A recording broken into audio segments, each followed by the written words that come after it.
मनुष्य सृष्टि आरंभ हुई, सबसे पहले मानव हुए मनु महाराज। इन्हीं मनु महाराज शत्रुपा के गर्भ से 3 कन्याएं और 2 पुत्र हुए।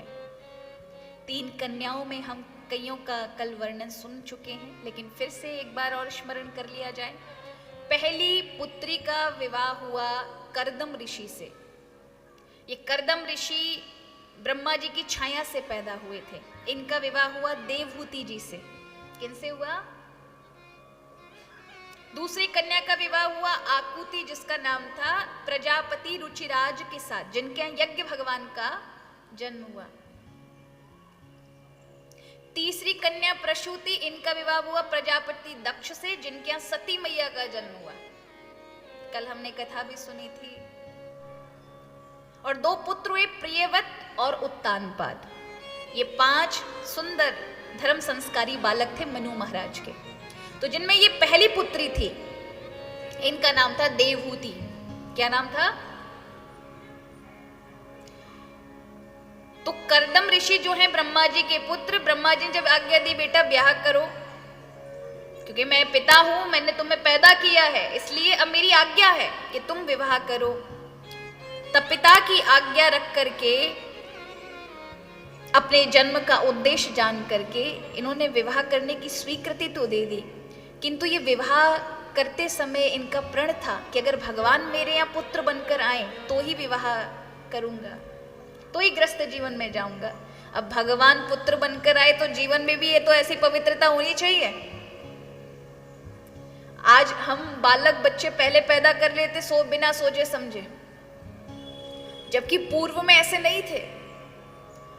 माता पिता को एक अद्भुत समाज, आगे की पीढ़ी को अगर आप अगली जनरेशन तैयार कर रहे हैं तो कैसी होनी चाहिए ये पहले तय होना चाहिए पति पत्नी का, कि उन्हें संतति कैसी चाहिए।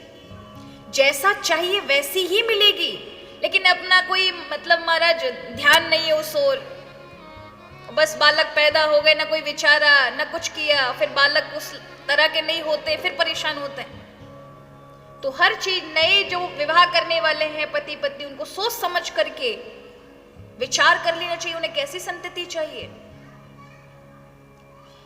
किस क्षेत्र के लिए हम भेजेंगे, कैसा उसके अंदर गुण होना चाहिए। तो फिर उसकी तैयारी होती है। क्या तैयारी होती है? फिर उसके हमारा संस्कार होते हैं, गर्भाधान संस्कार इत्यादि, और फिर संस्कार के माध्यम से उनको एक एक चीजें कराई जाती हैं। तो आप जैसा चाहते हैं वैसी संतति आपके आना तय है, निश्चित है, क्योंकि माता पिता के विचार जैसे होंगे वैसी ही जीवात्मा उस गर्भ की तलाश करती है। ठीक है, ये शास्त्रों में भी लिखा है कि अगर माता पिता की जैसी भूमिका रही, पिता और माँ की भूमिका किस प्रकार की है, उस प्रकार की ही आत्मा को आप आकर्षित करते हैं अपने गर्भ में, वही जीवात्मा आएगी। और आपके खुद के विचार कला में है और कला में गर्भधान इत्यादि हो चुका है, तो महाराज कला ही जीवात्मा आने वाली है, जो आपका महाराज जीना आराम कर देगी। इतना कलह होगा उसके जीवन में। इसलिए सोच समझ के हर चीज करें।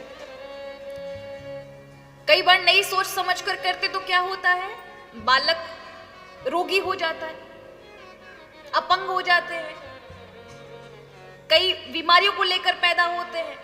तो माता पिता को इसमें विचार करना चाहिए, भगवान को दोष ना दें, इसमें कहीं ना कहीं आपकी भी गलती रही है।